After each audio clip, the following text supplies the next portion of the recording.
Ladies and gentlemen, welcome back to the channel and welcome back to another Chaos Zero Nightmare video. I noticed people are having a hard time with team building in CZN, so I thought I would provide a simple and effective team building guide for beginners. I want to make it pretty straightforward, and the reason being is because we're early on in the game. There's not that many combatants, as well as there are some universal characters that you can slot on any team, and it's going to work out beautifully for you. So that's why I believe we can make this pretty simplistic. As the game progresses and we get more combatants, I believe the team building is going to become a little more nuanced as we get combatants that may do a little bit more within their kit, or they synergize specifically with certain characters as like perfect partners.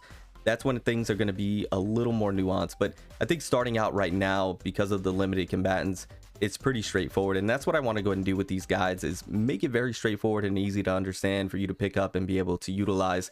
So I do hope you enjoyed today's video, and hopefully that's what I do for you and bring you some value. If I do, drop a like, sub if you're new, join the FPG fam. I would love to have you stick around. Obviously, we're doing extensive CZN content here on the channel. I also wanted to do this in game, but it's in maintenance right now, so I had to hop over to Pridewind. Massive shout out to Pridewind. I'll have this link in the description down below for you.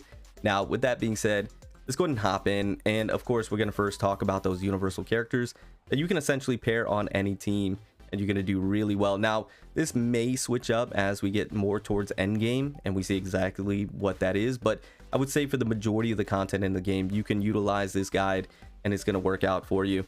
Universal characters, we're going to be talking about characters like Mika, and obviously it's going to be primarily supports and shielders, right? We're going to be talking characters like Nia, talking characters like Cassius, Mika for the AP providing and for the healing, Nia for being able to allow your combatants to do additional attacks and be able to buff them and thin out your deck, Cassius to be able to draw multiple cards, be able to get cards easily, and be able to do some decent damage himself. These characters are going to be universal. Put them on any team and they're going to do really well for you. Now, another universal character that I can go ahead and slot in here, and you can see they're all 4 stars, so even as a free-to-play player you should have most of these characters. Maribel is another one because of the amount of shielding she provides and the counter attack, being able to do some decent damage herself. Gonna be pretty universal, right? So these characters, once again, put them with any 5-star, put them with any main damage dealer, and they're going to do well, and you're going to be able to progress, and you're going to be able to clear content. Now, once again, as we get more end game, this might switch up. It might need something a little more specific, and we could talk about specifics right now. If we go over to Hadu, and we'll talk about some of these 5 stars and what teams might be really well. Hadu, I went ahead and showcased this, but like Mika, Cassius, this team performs really well because you have Hadu, who's going to be that nuker main damage dealer for you.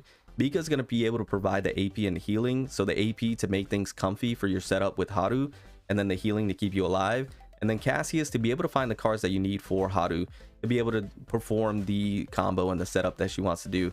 So this team is really solid and I like it a lot and it works out really well.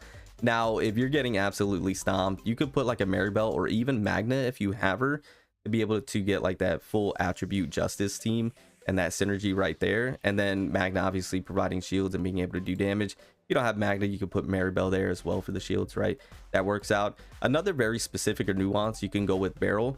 Because Hadu has a lot of retain cards, Beryl has retain cards as well, and Beryl's retain cards, they increase their damage, at least on one of them, and so you can get a very high nuking setup here, and then Mika providing the heals and the AP to be able to pull that off. This team I think is going to be incredibly strong, right? So that's Hadu specifically. If we go over to, let's say, Hugo now, Hugo, because he has additional attacks and he does some good damage himself, one that I would like to pair with him is somebody like Tressa. I think Tressa is going to be a good pairing because she's going to be able to provide the DOT. So you're popping the DOTs and then you're getting the additional attacks. I think it's going to be pretty nutty, that specific combo right there. Once again, you could also pair Nia. Nia is going to be able to do some healing, but once again, she allows the combatants to do additional attacks and buffs them. So additional attacks with Nia, DOT popping off, and then Hugo with the additional attacks. I think you're going to be doing a lot of damage. If you don't want to go ahead with Tressa, once again, you can go with Mika here. That's going to be perfectly fine. AP and all of that good stuff. You could also go with Cassius. Once again, going to be able to provide cards so you can look through them and get the cards that you need. So you could see where we're going with this, right? This pairing can be done with anybody. If we go ahead with, let's say, Kron, for example, this team is still going to be able to perform. I think it's going to do really well. You could also go with the shielder for Kron, be able to keep him protected.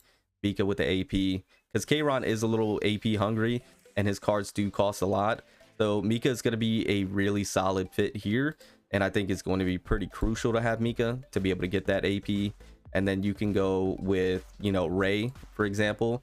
Ray's going to be a decent option here because she's psionic as well, but she also buffs basic attack card damage, and she does some pretty decent damage herself, and her ego skill does a lot of tenacity for the breaking of the enemies. So then you could break them, and then you can go ahead and nuke with Kron. So this team is going to be able to perform pretty well also. If we go over to Khalip, Khalip is, you put anybody with Khalip. I think Khalip is still strong even with the nerfs. I think she's still incredibly strong. I think she still does everything on her own. She doesn't really need any help. But if you do have Khalip on the team, once again, Cassius, Mika, it's pretty much the same thing, right? Cassius, Mika, Nia, Mika, you can do any one of those combinations. And Khalip's gonna perform with anybody. Khalip's gonna perform by herself. I think she's still very strong.